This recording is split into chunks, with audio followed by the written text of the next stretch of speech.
Next reading. Captured. I tell you again, do not fight, boy, or I'll put you in a cage. Let me go. I just wanted fruit. Let go now. Young man, disengage from this behavior. You're out on your own in the rows. You fear that which you do not know about. But things are not what they appear. I will help you. I mean no harm. Let me go right now, or I swear I'll hurt you, lady. Ow, my arm! Let me go this instant, you weak... Ow, hey, put me down. On my farm you give respect. Ow, stop, you freak. Oh, that's it. I've had quite enough of all the evil you let leak from your mouth. You are not so tough as you think. In the cage with you. Ah, poor John's really having it rough. A stranger in a land he knew so little of. But he will learn. He has been self-exiled through an act that seems only to earn him sorrow and pain. Now he's met this woman, who's so tough and stern, locked him in a cage. She won't let him out till he calms himself down. He's scared and trying not to fret. Angry and sad, wearing a frown, John resigns and eats the hot food this strange woman, who's wearing brown pants, large dirty boots, and a crude rough vest over a long white shirt has brought. And with it, his whole mood changes. His stomach doesn't hurt, and abruptly his strength returns. The thought of escape makes him pert, and there's something for which he yearns. He doesn't quite know, but it's there, amongst the trees, grass, moss, and fern. Something that's new to him here, in the rose, even in this cell, or because of it. Oh! What? Where? Ah! John shrieks. The Birdman, in one fell swoop, knocks over the cage. John's eyes freeze on the creature. Then a bell rings. The bird remains in disguise of the shadows and quickly flees.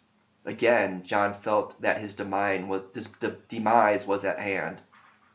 Excuse me, miss! Please help me out! John yells to the sky, filled with stars and the faintest breeze. I see that you're ready to try our meeting again. Yes, miss. Will you give me a second chance?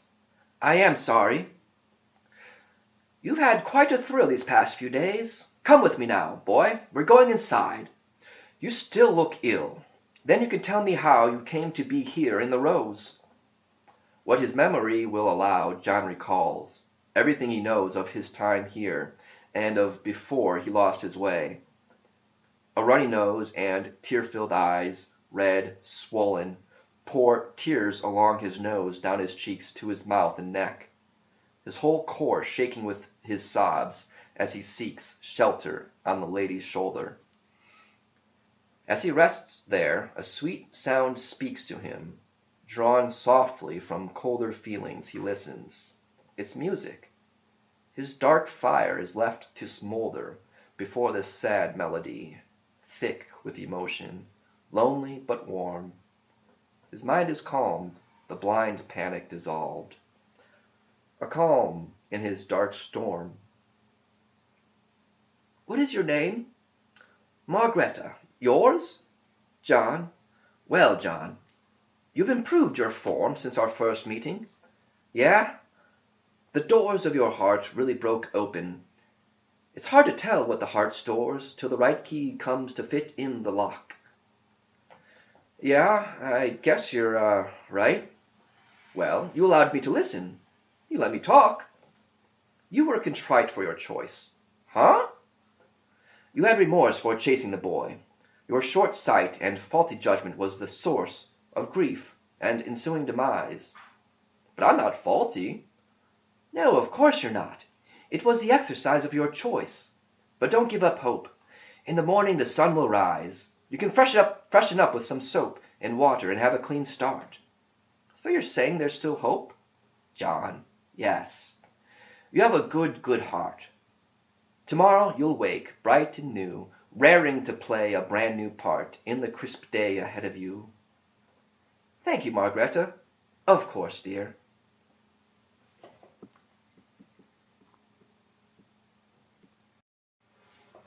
I hope you're ready to be through, boy. Just think, the whole crowd will cheer just for you.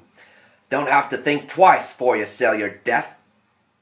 A dark leer transforms the guard's face, cold as ice, as he withdraws his finger from a black pouch. Want some? It's quite nice. When you're up there, it might help numb you up there. Course, I did leave you that rope. Could make yourself a plumb line. Then you don't gotta go through the pain of seeing your family hollering from the front row view. Stop it! Can't you just let me be? I've done nothing, yet I must die by your hand so horrifically. I told the truth and then a lie. It didn't matter. I'm just a pawn to the king. Ah, shut up and cry to someone who cares, pig. At dawn you roast. Think about that rope, pig.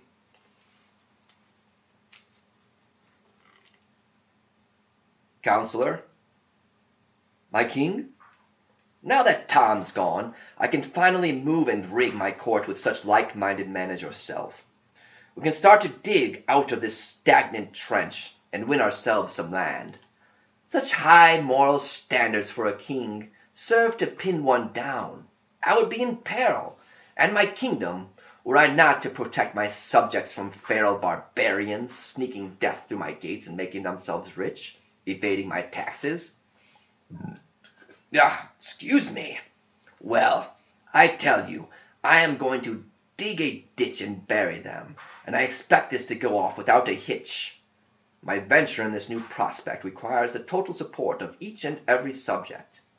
At today's games I shall report the grave state that came to betide our humble kingdom in such short time. Then with them I shall confide our traitor, Paul, yes, and his plan, for which he so ruthlessly vied. He shall be brought forth so all can see, and then I will illustrate the consequences when my plan is not obeyed. I tolerate no one, not even those so close to me, who would dare demonstrate any opposition. Such gross disobedience will be dealt swift justice. We won't be so verbose as to give trial. We will sift the chaff from the wheat. I will call forth Tom as the guards start to lift Paul, and the rest upon the tall poles. Knowing that Tom will resist delivering prisoners gall, I will call him forth and insist he obey.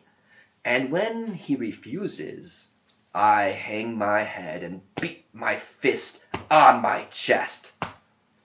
And when he chooses to turn in his resignation, he'll bow as his king accuses him of outright refutation. But my lord, if he doesn't bow, when he fails me, execution is all that justice can allow. He will make a fine example for those who would dare disavow. Justice is blind, and will trample on all with complete disregard. And should this not prove ample intimidation, it's not hard to shore up complete loyalty. I will be forced to play the card of their spirituality. Their beloved Bishop Hunter shall be summoned to bend at knee. When he refuses to enter my ranks and declines to recant, his head rolls, and we will inter him with the rest.